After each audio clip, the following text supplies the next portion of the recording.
Mixed Media Mayhem recipe chosen by our very own Jessie. I'm also incorporating this mixed media in with the Off the Board, and it's the Christmas in July, and I chose to make my own little matchboxes, which I thought was really, really super cute. I also have to tell you guys, after I show you all the tools, so I have a stylus, a pencil, a ruler. This is a very basic project going on here, but it's all guesswork. There's no real like measurements whatsoever. It's all how big you want it, right? I also picked out a few stencils because that is part of the recipe. And then for my watercolor, I picked out this Minor 49er because what I wanted to do was add a little bit of stars into my trees. And then there is my green that I will be incorporating into this project as well. I have to tell you guys that I chose to do the matchbox before I realized that it fell on the mixed media day. So this project, it's a cheat. It's a huge cheat. I don't end up following the recipe 110%, and I apologize, you guys. I just couldn't make it work, in all honesty. But I did want to make the matchbox because that is what I had planned, and I am currently on vacation, so I definitely it was a little bit too hard for me to come up with something else. Truth be told, you guys, I really do try to make things work. I would have totally rearranged everything had I not been on vacation and it was just another day in the craft room, honestly. And I apologize, Jessie, for not following the rules 110%. But the first thing I'm going to do is create a box. Now, my height of the box is 1/2 inch. Or I should say depth of the box. So when you look at a box, the sides of it is how deep it is. And mine is 1/2 inch deep. So the one thing that I have to decide on is how long do I want said box. And when I first start making it, it ends up being way too long because I did not take into consideration the other card that I wanted to wrap around my box. So here's where I am making it just by, like I said, it's all guesswork. It is way too long already, but I am just simple folds, simple score lines, all that stuff. And of course, here I go again. Do I cut on the pencil line or above the pencil line, below the pencil line? Because I did not pay attention, my score lines are a little bit off, so I have to rescore and refold, but not a big deal. It's just a matchbox, you guys. It'll be just fine. So here's where I realize that I have to make it a specific length or it won't fit on my other card, right? So I'm just shrinking it down just a hair, and I am remarking my 1/2 inch marks. And I'm trying to do it on the glitter side so my pencil kind of breaks. What else could go wrong? And then, of course, again, I don't know whether or not to cut on the pencil line or the score line, but it all works out in the end. It's a matchbox. It's fine. So super simple cuts. Like I said, I chose how wide I wanted it, which is 3 inches wide, 1/2 inch and 1/2 inch.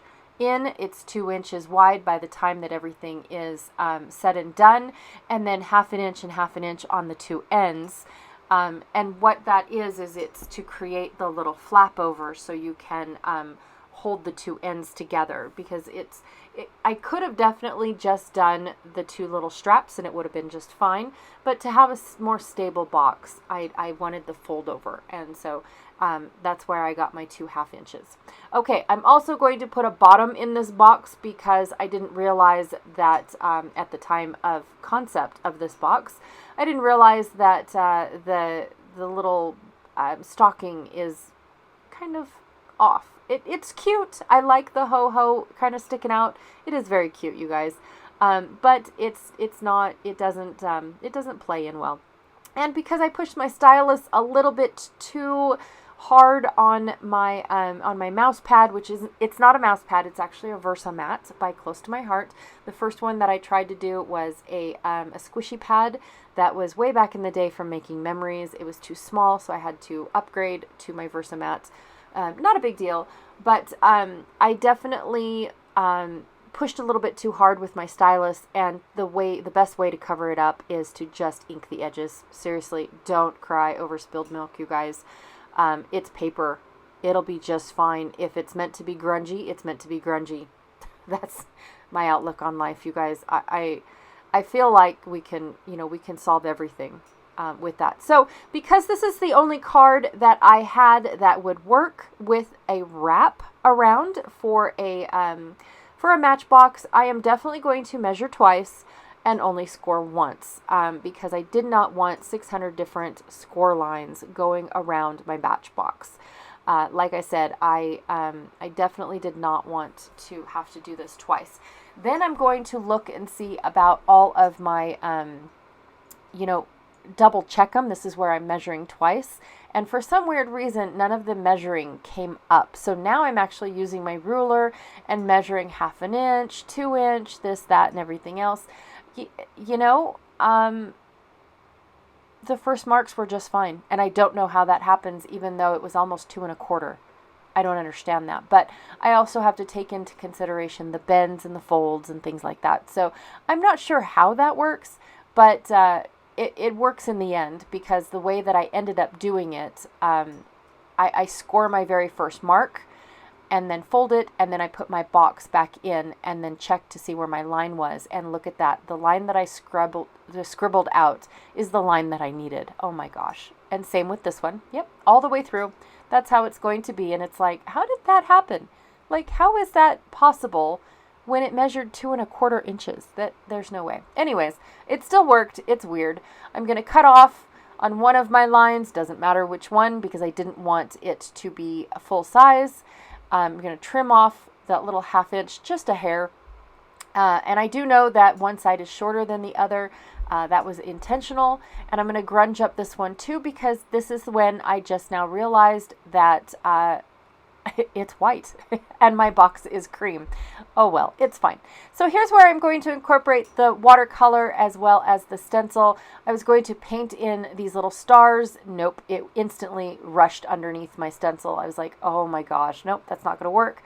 So I have these paper stencils from Heidi Swap. Excuse me. And what I'm going to do is I'm going to paint it gold. Oh my gosh, this is such a gorgeous gold, you guys. Whew, where has it been my whole life? Wow, it's beautiful. And then this is my regular desk, no protection whatsoever underneath it. I'm giving it a go and seeing if I really do need all of those other, what are they called? Mats. I just, seriously, I'm struggling with all this for some reason, you guys. So I cut it a little bit on the large side, which is where I wanted it to be, because I did not want it to, I didn't want it to be too short. And what I'm going to do, like I said, huge cheat, you guys, I did not even attempt to mix media anything on this one. But I'm going to use it as a stabilizer because of the bend of where the card folded in half. I know, it's such a cheat, you guys. It's yay me, right? I didn't even need to paint it. In all honesty, but because it was part of the assignment, that's why it got painted. Yeah, it's awful. I do plan on redoing this project because I feel awful. I feel awful that I chose a project that I knew wouldn't work well with mixed media. I don't know why I did that, and then I just tried to incorporate it on the sly. I really wanted to figure out how to add those stars in there. I just didn't know how, because of how glossy that that card was. So this is my matchbox. And Jessie, I promise I do plan on redoing your mixed media challenge or your mixed media recipe for Stretch the Sketch. So if that is allowed, please forgive me, but I do plan on making it up to you guys. All right, thank you so much. Be sure to check out everyone else that is playing along and really truly doing the mixed media project for today, as well as everyone else that is playing along with Off the Board, and I will check y'all later. Bye.